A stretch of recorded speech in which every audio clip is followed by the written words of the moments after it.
I've never seen anybody do this inside Flex before. So you get a totally different kind of inspiration when you go through loops and samples like this. Like the possibilities are endless. Pull out the seed, because they some birds.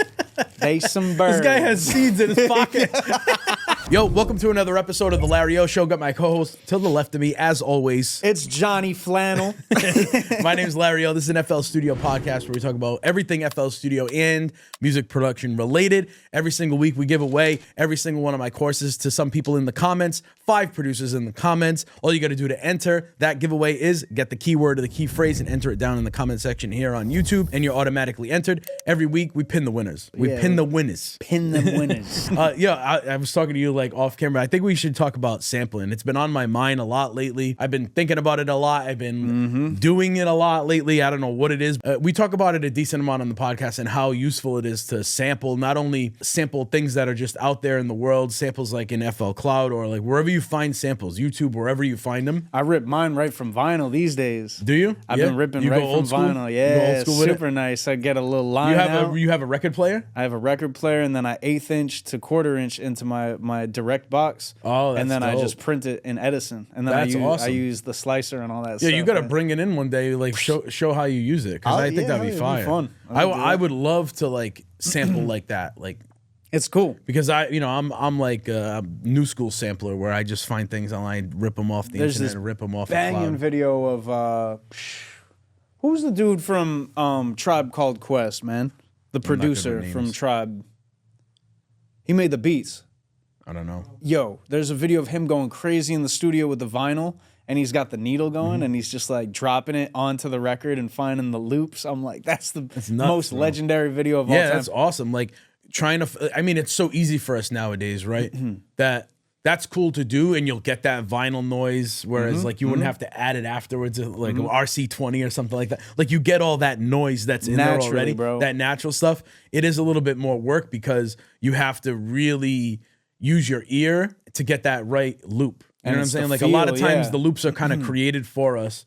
Even in now, like people that are trying to recreate that old school vibe where they're creating full on compositions and then just throwing it out there in packs and whatnot for people to then chop up and sample. And those are pretty much, the work has been done in a sense. It's still, that sounds like a sample. When I talk about sampling, like that's what I'm doing a lot of times is like I'm taking loops and different things and even my own loops. Like I'll create loops, stash them, or like go to an old beat that just hasn't been dropped yet that I created the melody for from scratch, and I'll resample that. I'll bounce that to audio, chop it up, even if it's like all the melody and rhythm section. It, reverse it. You know what I mean? Like take all the drums out of it and just leave like even the bass in there, leave the low end, leave all the instruments in there, and then just bounce it and chop it up. Yeah, sampling's the shit. So crazy, I fuck with sampling big time. Like that's how I make a lot of my beats. Lately, I've just been like, I'll just make like a little drum pattern, and then I'll find kind of like a hit from a song or whatever.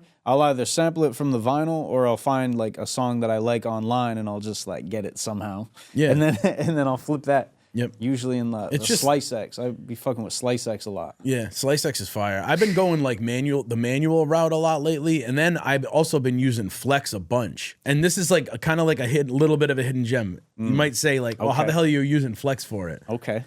The first pack I've ever seen do this, and this isn't like sponsored ad, nothing. It's just like something that I've come across when they dropped it. And I was like, yo, what is this? It's called the goodie bag. I think I might have talked about it here before. Yeah. But yo, they got like full on samples and kits in here. If you go to these kits, the kit sections, check this out. Right. And you go into the piano roll. They're putting chops in.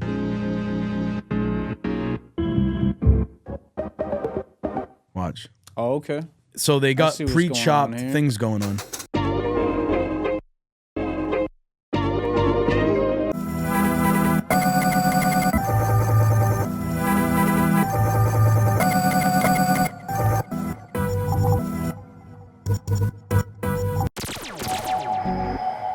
This one that was like crazy.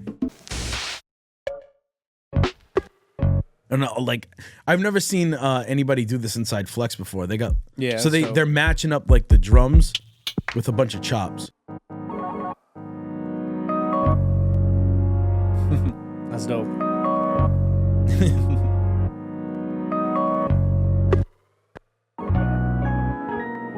That's a good turnaround right there. Yeah. That's dope. So I'm just saying, like, this type of stuff and just stuff in the cloud in general has just been crazy inspiring for me, just to like get in there, because you hear something like that and it inspires you in a totally different way than just hearing, for me anyways, than just hearing a patch in a VST, like hearing one little synth instrument. For sure. That's I don't know, like, if people can relate to this, but like when you go to make an original beat and you're not sampling and you're going through sounds, the inspiration that I'm looking for is going through these sounds, right? Is like, does this really stick out and kind of like provide some sort of vision where it could go, right? I'm looking for inspiration based off of like what sound I'm going and what sound I'm hitting. Right. So you get a totally different kind of inspiration when you go through loops and samples like this. It can just go in any different direction. And aside from that, when you're creating your own melodies, a lot of times you only have like your own certain style. And it's hard to kind of deviate from that in a sense when you're creating full on like your own compositions. Yeah. You have your own style. But when you sample, when you're using samples, you're like, the possibilities are endless as far as like your style goes. Yeah, you'll still have your flavor and your style on there, but it can open up a whole nother door that you probably never went through before. Yeah, facts. I've been programming my drum loops too, like so I'll find like a fire drum loop and chop the kick, hat, snare, and then like just pad it in. Yeah. Because what's crazy is like you can get some like dope rhythms just from doing that shit. So I've been fucking with the 404, the SP 404, and just sampling, you told me about that. Yeah, that thing's that shit's fire. cool, man. It adds like a cool, like the hardware adds like this own sonic quality to it. Like I didn't really know what people were saying when they would say that, like about videos. Like they'd be like, "Oh, I only use the old MPC because it got the old flavor," and I believed it, but I didn't understand it until I put some hardware in my hands and started working with it and hearing like how it treats the audio. It's You'll crazy. create differently too. Like For sure. It's just one of those things where, hey, try starting with drums first for a change. When you create differently and you disrupt that normal process, you come up with different shit. 100%. You'll come up with different sounding shit. It might not be great right away. You might have a little bit of trial and error going on there, and you might get stuck a little bit. Might get a few break beats, through those you know? walls. Yeah, you break through those walls, and you'll find that changing up that process just brings a whole different level of inspiration and motivation to your beats. Yeah. And I guess we could talk about a few different ways to sample for the beginners watching and listening, and maybe for you that that only use maybe one way of chopping samples. There are a few. I think I can think of like 3 in FL alone, right? So just, I mean, I'll pull a sample in. Just pull any sample in, right? So number 1, we go through the plugin route, right? You can right click on the audio clip here, and then you can also open it in Fruity Slicex or Slicer straight from there, and it automatically chops it up. This goes a little bit more in depth. It's almost like an Edison inside of the actual plugin. Looks super complicated, but you can move all these chops around. One thing I wish that Slicex would do, and I don't know if they've got it yet, but like what I really want to do is just like as the sample plays, like tap the in. Like you want it to be a new chop, so you press the in. And like lately all I've been finding is that you have to like use you have to highlight it, and then that's where you can mark your in. It's not like you can like move it. You can move it like this. Yeah, or like if you click and slide to the left, you'll like highlight it. You know what I'm saying? And then if you go up into the top right corner, there's like add marker. Where at? Or sorry, not the top right, but like above the Edison, there's like a left, that one to the right. This one. Yeah, you add a marker there using like where the beginning of the red highlight is. So like I wish that there was a way. Yeah, there's not a shortcut. If there was a shortcut for that, it would show you up in the top left. It would say like what that shortcut was. That's what I'm saying. Like if it was just playing and you could just hit the shortcut to like make an in right there. So as the song's playing, you're like, ooh, that's the one right there, and keep going. Yeah. I feel like the red highlighter kind of like disrupts the flow, but once you get used to it, it's not the end of the world. Yeah, and you can have it create a whole bunch of different kinds of chops for you. You can use like dull or medium or sharp. Yeah. Yep.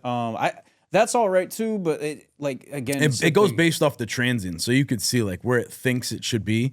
Like you might not want one right there because it seems like it's in the middle.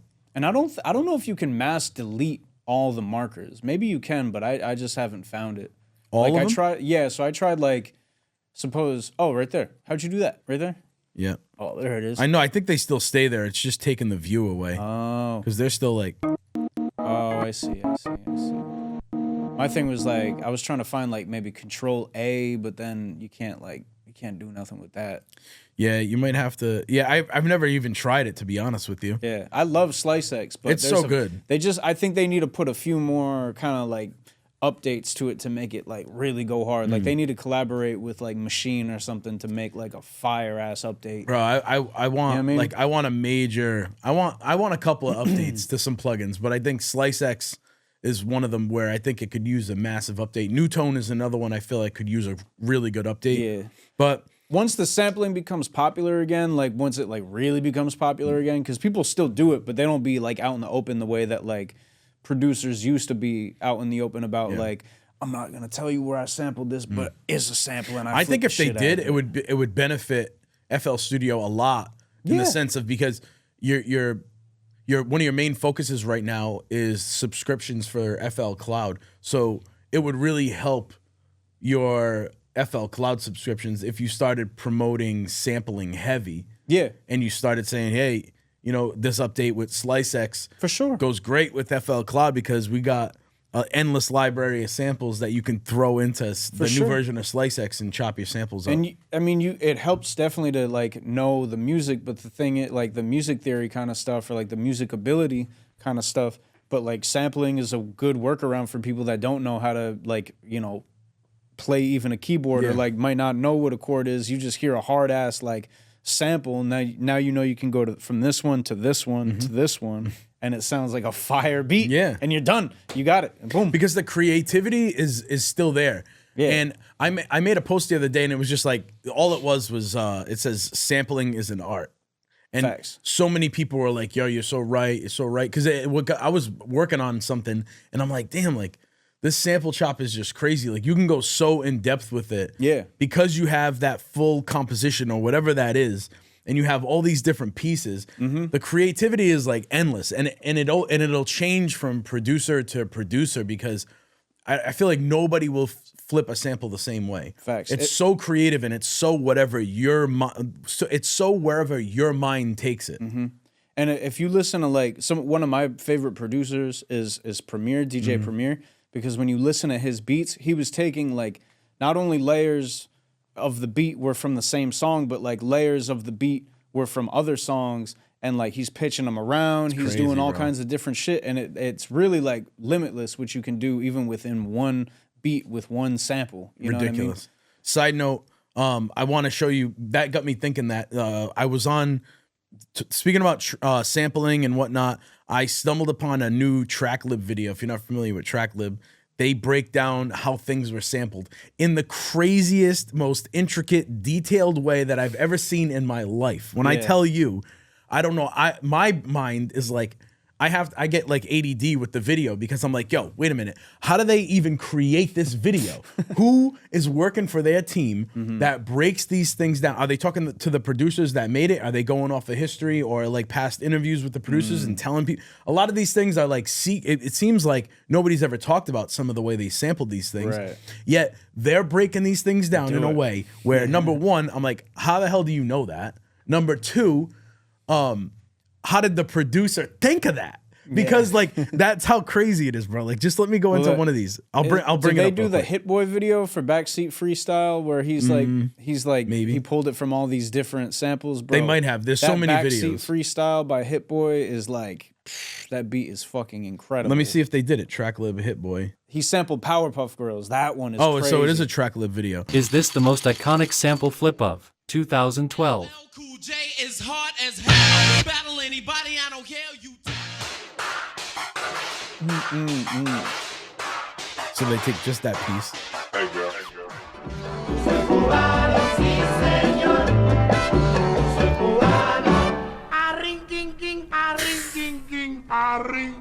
Woo! What? So that's 3 different songs already. and pitched just a hit from one and a little bit of a loop from another. Ugh, nasty. Ugh.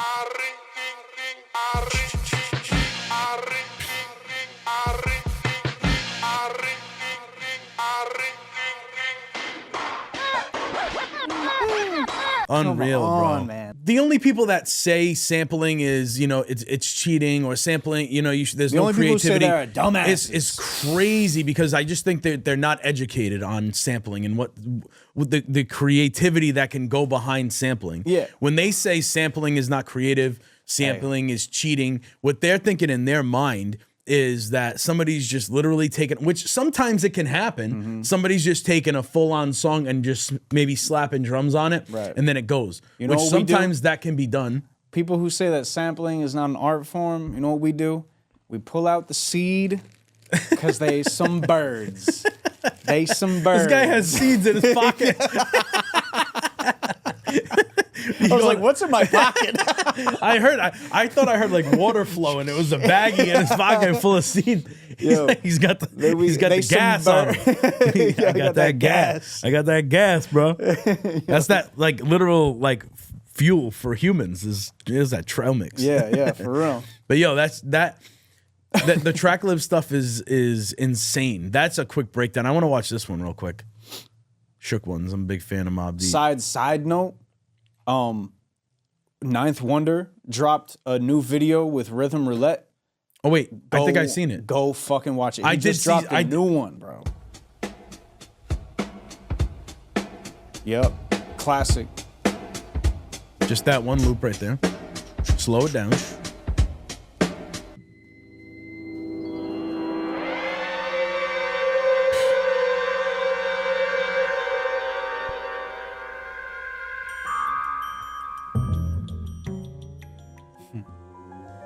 I feel like most people, when they're watching this, they're saying like, how did he find these samples? Why did he choose this one? Why did he take this piece? What did he do to pitch it? My mind goes there, but my mind also goes to how they're creating these videos. Like how do they break these things down? I want to interview somebody from TrackLib to find out who's doing these. Right. Because they're just as much of a genius as the people that are producing these beats. I swear. That's how I feel.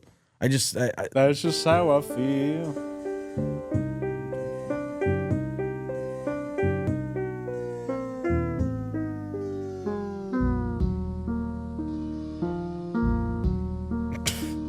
That's not even the real cadence of that sample. See how they changed the cadence completely? Like, just go back from that, right?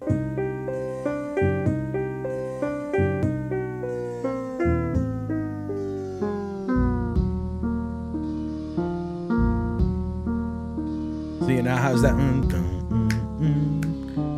It has a bounce that it never had.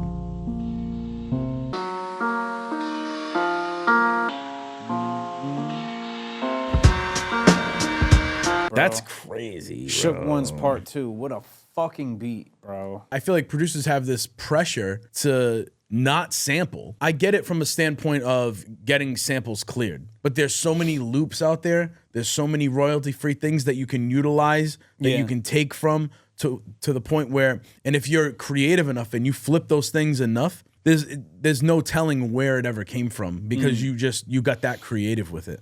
I still hear a lot of samples now, but I think it's definitely like what people are sampling is different. And yeah, there's a lot more emphasis on people playing like the shit out themselves because I feel like it's a little easier. You can get like a $90 keyboard on Facebook Marketplace or whatever. You know what I mean? And you can just learn how to do something.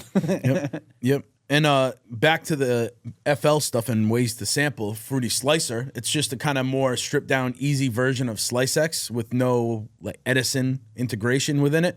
Very simple. You have attack, decay. What does PS stand for? Pitch shift. Then you have this fit, stretch, slices. Attack is really useful because you'll get a lot of clicks and pops when you do this. You can see that the beginning of that sample kind of smooths right out. If you're getting a click there, boom, boom. And decay is going to do the same thing, but to the end of it. So you can really fade these samples out. Oh, that's dope. And then there was a way that you could actually reverse samples like in between here. Like individual chops. Yeah, like I could take this chop and reverse it. Oh, right here. So like you can have chops within here that it's, and you can do that with Slicex, but I feel like the more stripped down version is just a lot less distractions here going on. Yeah, you know what for I mean? sure. And I think like what I like about this is it's a lot easier to just get in and do what you got to do. I think Slicex is good. What Slicex also has that I don't see here is that you can highlight something in Slicex, and then like whatever you got highlighted, you can drag it in like how you would an Edison clip, right? Because it has Edison integrated. Yeah, that's yeah. why. Like So that's, you have those features in that's there. pretty cool to have That's that. dope. You know what I'm saying? I used that, you know, the other day when I was making because a beat. you can't really. Oh wait, no, you can take the chop. There you go. Look at that. You could take the chop out of there. I never even tried it, to be honest with you. I could take this one little chop, that reverse. Yeah. So that's cool. You can do it. Reverse the reverse. Yeah, reverse the reverse. It's the same note. Doesn't sound any crazier. But yeah, so there's two options right there.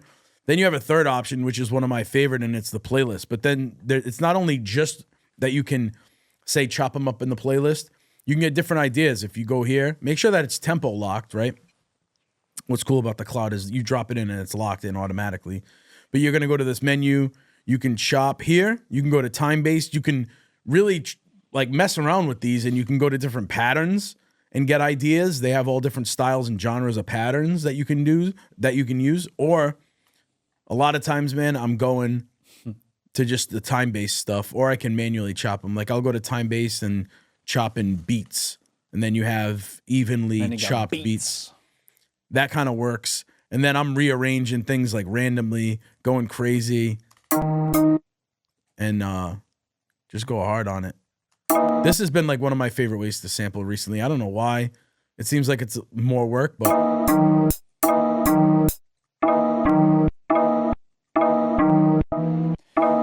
I think that that's important though. Like people shouldn't be afraid to put in work for the music. You know what I'm saying? Like otherwise you end up with a fucking Suno type situation where people are like, oh, you know, you don't want to take time with this process. For real. Like of course you do. like it could be as simple as something like this. And you and what you do is it's just like we were talking about off camera, like Chat GPT stuff and that. It's all in like what you prompt it, right? Sampling is all like, it's all in where your mind can take it. What ideas can you come up with as far as manipulating the audio? Right. It's all, it can get as good as your mind takes it. So get lost in it. Like just slow down for a little while sometimes and just get lost in it. So that's where the art of sampling really comes into play. Like just sitting down, tinkering, taking all the tools and the different techniques that you've learned over the years and just kind of get creative. Be an engineer with it. Engineer that sample into something completely different. Like you could take four little chops like this, and then you can copy that or consolidate it rather from song start. Now you have that resampled. Now this is its own thing. And then you say, let's go to a different tempo automatically, right? Let's go to 171, stretch it for the hell of it. Now stretch this into this tempo, but maybe half time the whole thing. And who knows if it sounds bad. If it sounds bad, it sounds bad. But I'm just trying things. I'm just going and I'm just like kind of blindly saying, oh, what if I do this? What if I do that? What if I do that? Yeah.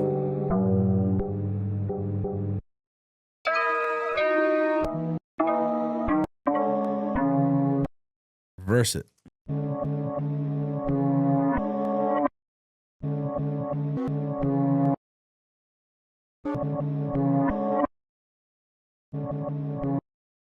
It's just all a manipulation.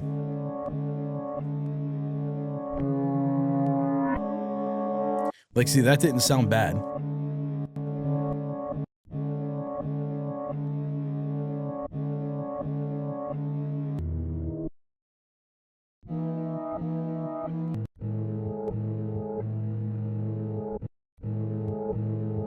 See, like something like I just try to not give up on things. Right now, I don't love it by any means, but that doesn't mean I can't get that to sound like something cool. You never know what's there really until you just try a bunch of things, and then you feel like you're stuck.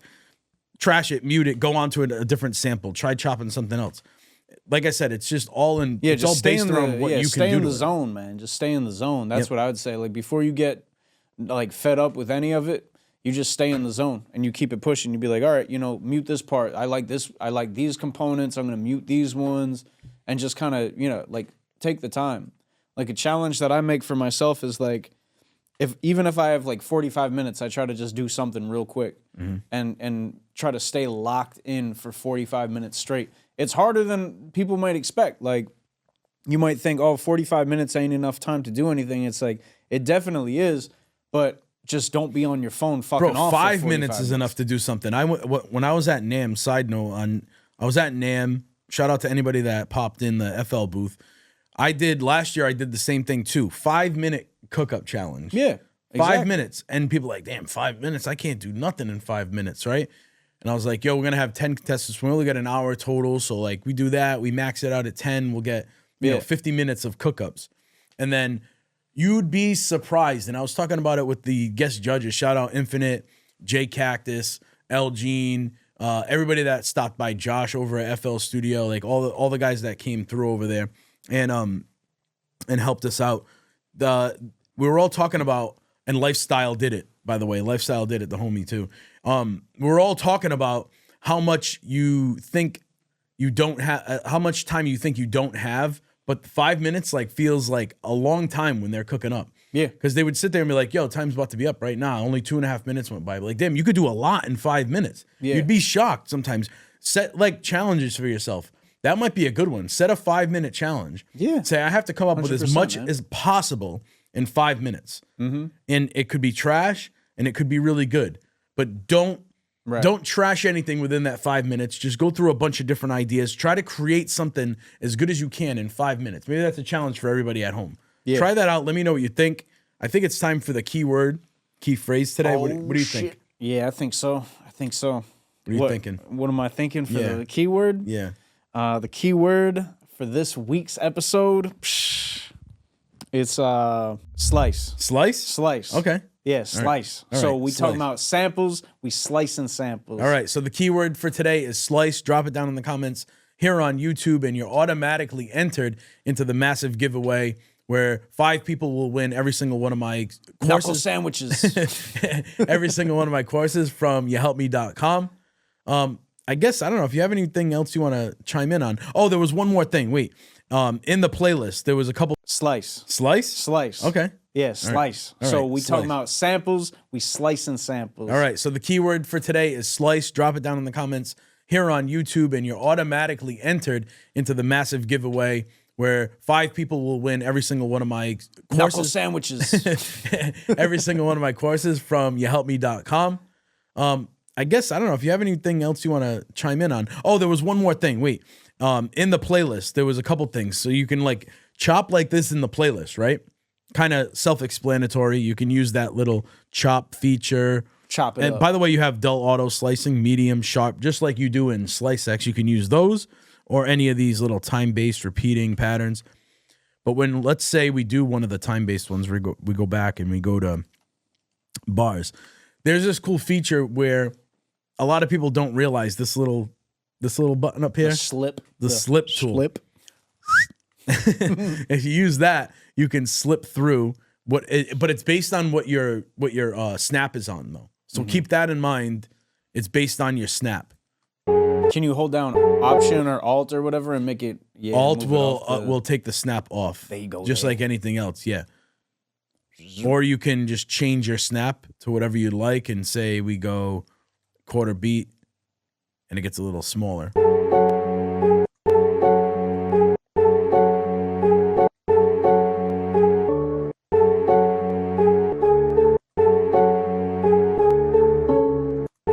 There you go. That's kind of dope already. Yeah. See, like something like that, you just stumble on. And you're like, all right, that's good. Let's use that.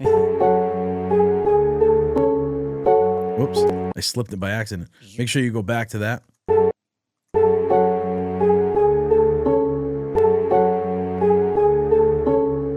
So like my mind goes some sort of resolution. I would like go to chop that last little piece right there and duplicate it. Little stutter on the end.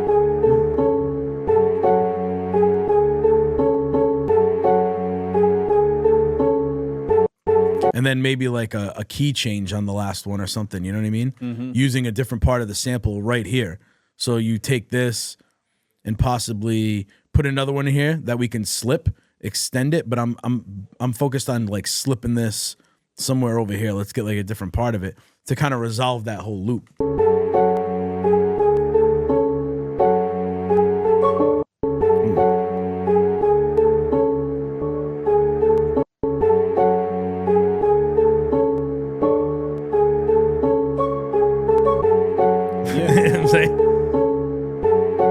So, I mean, possibilities are endless.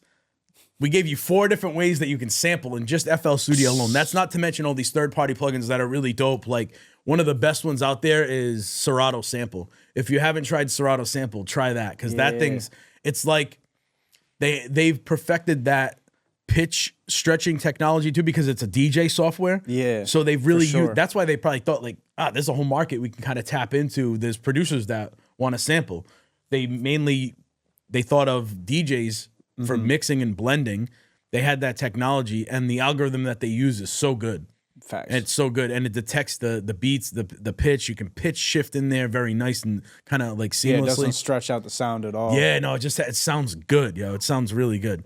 But sometimes the stretching sound can sound good and add to the flavor of it, but I mean, it's all in preference. Try it out. Try everything. Find your favorite way. Mix up different ways to sample. But that's the episode for today, based around sampling. We had fun today.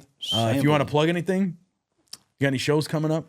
Not like, well, something going on in like April. You know what I'm saying? So, but we'll get there when we get there. Just follow me on Instagram, ITS John Phelps. Keep listening to the podcast. You know what I'm saying? Yep. Thank you guys for watching. As always, if you haven't already, please make sure you like, comment, subscribe, and share this with a friend if you get me.